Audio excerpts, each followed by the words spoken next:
Como digo, el panorama artístico de Sevilla en la segunda mitad del siglo XVII estaba dominado por Pedro Roldán, que era un escultor nacido en Sevilla, que se había formado en Granada, pero que en la década de 1640 regresó a Sevilla. La ciudad había tenido un esplendor fantástico en la primera mitad del siglo, pero en la década de 1640 había atravesado una serie de crisis y además había sufrido las consecuencias de la peste. El comercio con América estaba disminuyendo en favor de Cádiz y podríamos pensar que era un contexto de crisis para el arte, pero al contrario, la verdad es que hubo un fervor religioso renovado en esa segunda mitad del siglo XVII.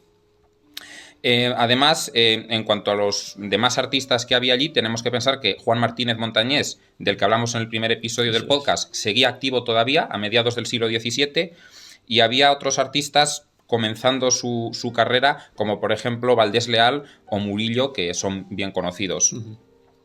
Pedro Roldán cumplía a la perfección los requisitos de la demanda artística de la época, tanto para las iglesias y monasterios que encargaban grandes retablos como para las cofradías. ¿Cómo funcionaba el taller de Pedro Roldán? Bueno, tenemos que pensar que tenía mucha demanda en la segunda mitad del siglo XVII, necesitaba mucha mano de obra al fin y al cabo.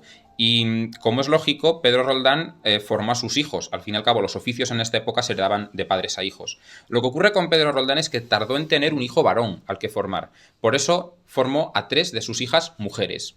Luisa Roldán, por supuesto, fue una de ellas y a la postre la que más ha sobresalido, pero tuvo otras 2 hermanas, Francisca y María Josefa, que también destacaron, una en policromías, dorados y estofados, y la otra también en escultura. Luisa Roldán nació en el año 1652 y Álvaro, cuéntanos cómo fueron sus primeros pasos en la escultura. Sí, bueno, con Yago, como has comentado, ella se va a formar en el taller de su padre, de Pedro Roldán, y será a partir de 1671, cuando se case con Luis Antonio de los Arcos, cuando forme un taller conjunto con este, independiente, se puede decir.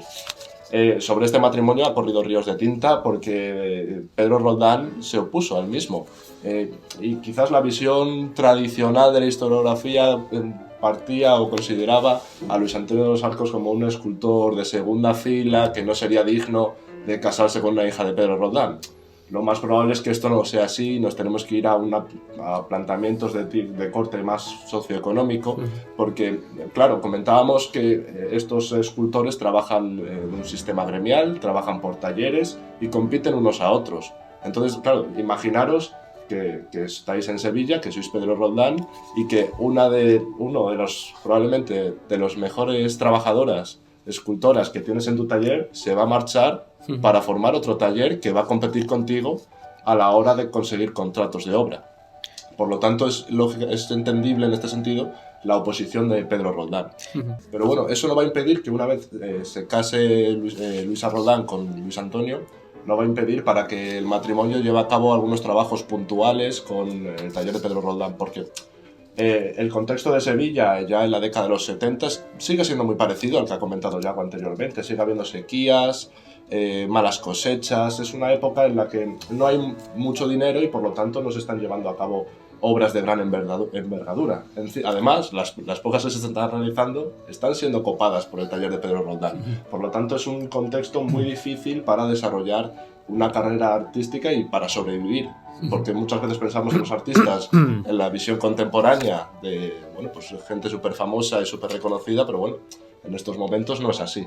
Bueno, pues en estos momentos van a trabajar de manera puntual en obras menores, tallas secundarias de retablos, etcétera, etcétera, pero donde ellos van a sobresalir va a ser sobre todo en las labores de escultura para hermandades penitenciales en Sevilla, concretamente para 2. Para la Hermandad de la Carretería y para la Hermandad de la Exaltación de Cristo, que les van a encargar la configuración de nuevos pasos de misterio para sus procesiones. En 1677 se firma el contrato para la Carretería y en el 78, un año después, para la Hermandad de la Exaltación. Son contratos que va a firmar Luis Antonio de los Arcos junto a otro escultor de origen cordobés, Cristóbal de Guadix, no nos interesa tanto, pero en los que definitivamente Luisa Roldán va a participar de una manera pues diferencial o muy significativa, y va a configurar obras que podemos ver en la exposición, y por eso estamos llamando a colación esta obra, estos misterios. Concretamente los que han traído para Valladolid, para la exposición, son los de la Exaltación de Cristo. Son figuras secundarias, ya sabemos que en Sevilla no se dejan titulares para exposiciones. Y concretamente queríamos destacar este Sandimas y Gestas que podemos ver en la parte central de esta sala tercera, que se denomina Sevilla, el comienzo de una andadura. En ellos podemos ver quizás el estudio anatómico de Luisa Roldán, muy correcto, el contraposto, muy, yo creo que útil a la hora de... Tenemos que pensar que son imágenes que van a salir a la calle, que van a moverse, por lo tanto ese contraposto permite simular ese movimiento. También cómo se llevan los brazos para atrás, están atados y eso permite remarcar las clavículas, bueno, etcétera, etcétera. No obstante, debemos pensar que, bueno, al ser obras que siguen teniendo un uso pragmático, que es salir a la calle y son propiedad de hermandades, lógicamente estas hermandades las van a adecuar a sus tiempos y se trata de obras que están pero que muy retocadas. Sí. La última restauración de todas, de hecho, se realizó en 2011 por Pedro Manzano y cuando hemos accedido al informe de restauración, la verdad es que te llevan las manos a la cabeza porque tocan todo de las obras. Bueno, es una cosa curiosa. Además, no solo estos pasos del misterio se van a realizar, sino también los diferentes medallones que acompañan, decoran el propio paso, las andas procesionales de este misterio.